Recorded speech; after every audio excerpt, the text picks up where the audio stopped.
Que dois-je faire pour hériter la vie éternelle?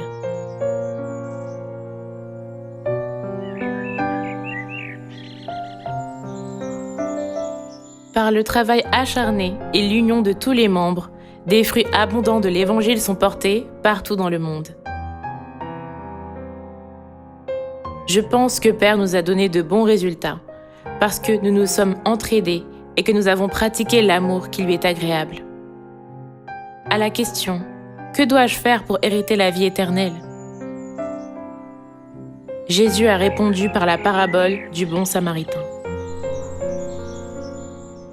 Lorsqu'un sacrificateur et un lévite ont vu un homme mourir sur la route après avoir été volé, ils ont juste poursuivi leur chemin.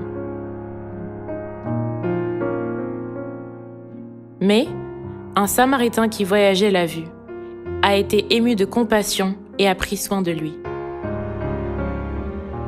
Lequel de ces trois recevra la vie éternelle? C'est le Samaritain qui a fait preuve de miséricorde. Avoir pitié de lui était important.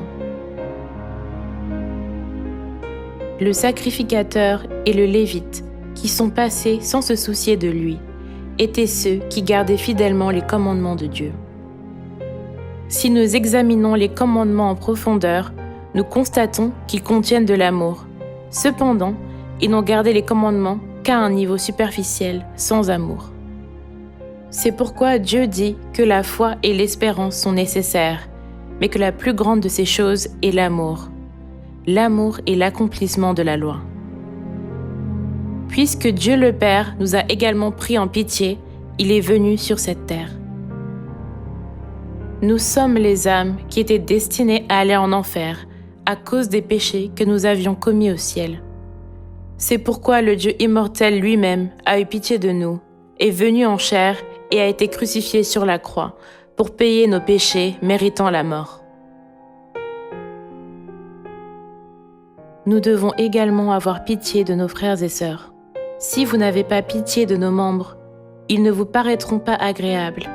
Si vous n'avez pas d'amour, il sera difficile de prêcher.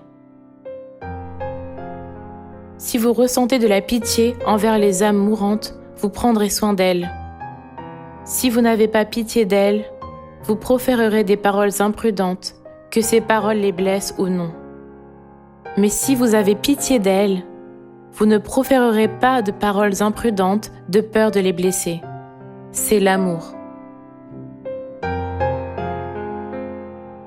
Père a dit, « Comme je vous ai aimé, vous aussi, aimez-vous les uns les autres. » L'amour que notre Père nous a donné est l'amour contenant son propre sacrifice qui nous a sauvés.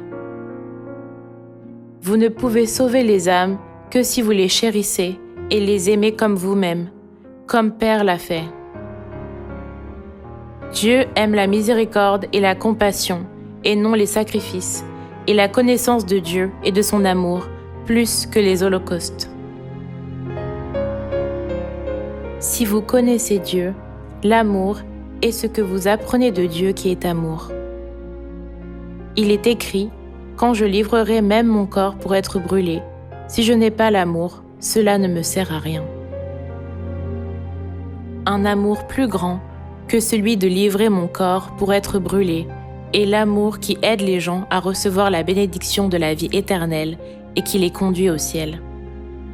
Cet amour est patient, ne fait rien de malhonnête et supporte tout.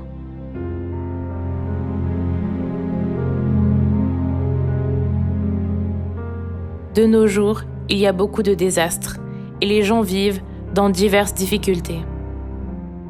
Même si tous les gens souhaitent le ciel, où il y a la vie éternelle et seulement la joie, sans tristesse ni douleur, ils ne peuvent pas y aller, parce qu'ils ne connaissent pas la vérité qui mène au ciel. Ils connaissent donc la faim et la soif d'entendre les paroles de Dieu et de recevoir l'amour.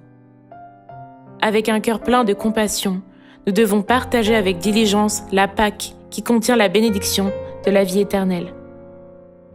Nous devons non seulement prêcher la parole de Dieu, mais aussi prendre soin d'eux avec amour, jusqu'à ce qu'ils grandissent dans la foi pour obéir à la parole de Dieu.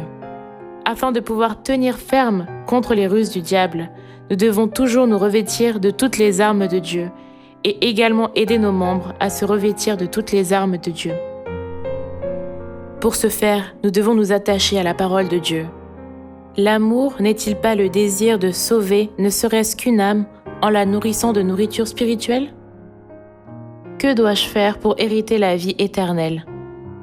Si vous célébrez la Pâque, vous obtiendrez la vie éternelle, puisque la Pâque est l'amour et Dieu, qui est l'arbre de vie.